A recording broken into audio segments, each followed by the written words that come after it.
Hola, venia, señora presidenta, señora ministra, señora vicepresidenta del Gobierno. Ha iniciado usted su intervención con la cita del poeta mexicano José Emilio Pacheco. Permítame que yo la inicie con un tratadista y pensador catalán, español, de Vic, Barcelona, cuando manifestaba en una frase que me quedó hace muchos años y me impresionó, porque tiene un fundamento muy importante, que es: el heroísmo del sufrimiento es a mis ojos mucho más sublime que el heroísmo del combate.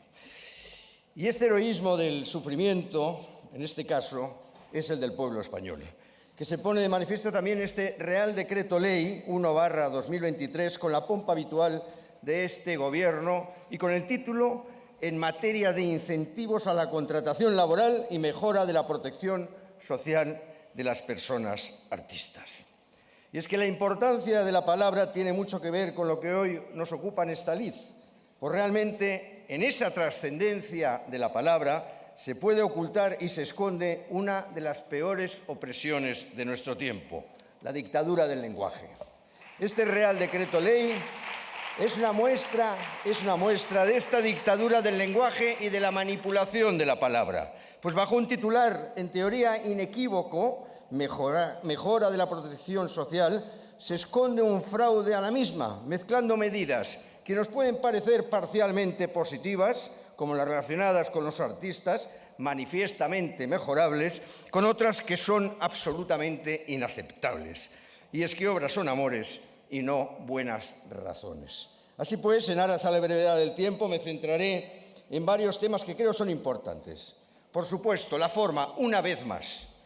Ya nos tiene acostumbrados este Gobierno a la utilización abusiva y torticera del artículo 86 de la Constitución española y la figura del Real Decreto Ley, por el doble método del miedo y de la mentira. Y es que a la vista de la larga justificación en la exposición de motivos, nada menos que 5 páginas, arguyendo incluso algunos de los motivos en su contrario que el Pleno del Tribunal Constitucional de fecha 13 de mayo de 2021 argumentó para dar la razón al recurso de Vox. Pero es que además la causa de urgencia, como se ha dicho aquí en algún momento, son consecuencia de un compromiso adoptado unilateral y exclusivamente por el Gobierno, sin intervención de esta Cámara en la componente 23 del Plan de Recuperación, a la que ahora se le debe dar cumplimiento ante la posibilidad, bajo el pretexto y amenaza, de que no lleguen los fondos comprometidos, haciéndonos falazmente responsables a todos los diputados.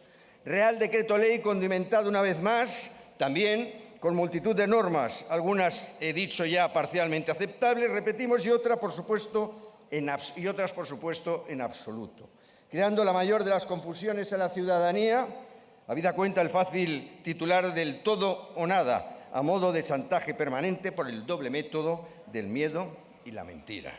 Pero más allá de la forma, en este festín de la dictadura del lenguaje, vemos no con asombro, pero sí con indignación, que bajo la fórmula de ayudas a situaciones de nacimiento, cuidado del menor lactante, de riesgo durante el embarazo y la lactancia natural, en caso de sustitución temporal del puesto de trabajo, lo que antes eran bonificaciones y exenciones del 100% en las cotizaciones, pasan a tener una bonificación inferior, parcial, a tanto alzado de 366 euros, siempre y cuando se contrate a un perfil muy determinado de trabajadores exclusivamente. La portavoz del PNV hablaba que eran roles que venían de atrás, pero si a los roles usted le añade la exención parcial, pues tenemos la ecuación perfecta.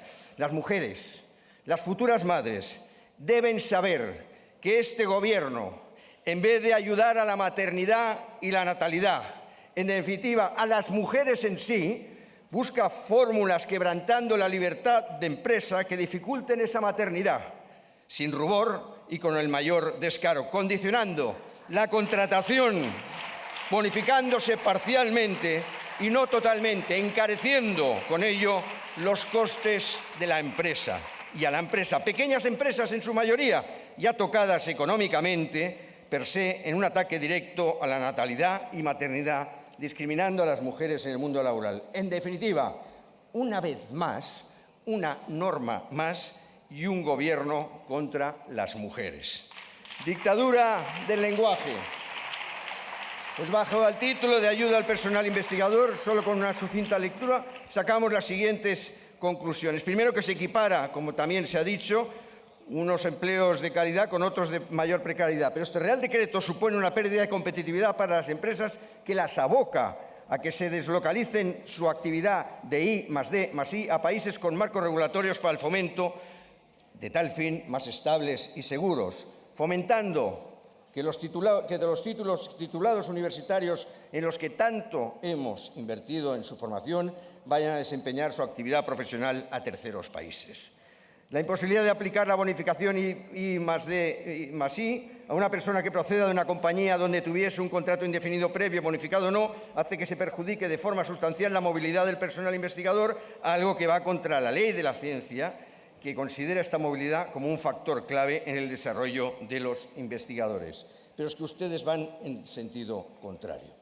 El tiempo no me deja más, pero esta dictadura del lenguaje, que es tremenda, cuando este Gobierno habla de aumento de la contratación indefinida, como en este Real Decreto y de sus bondades, incluso cuando hablaron de prohibir los despidos, y estos han aumentado un 45% desde la reforma laboral, según se extrae del análisis de las causas de baja de afiliación al régimen general de la Seguridad Social. Y estos son datos objetivos, son certezas que son absolutamente inasumibles.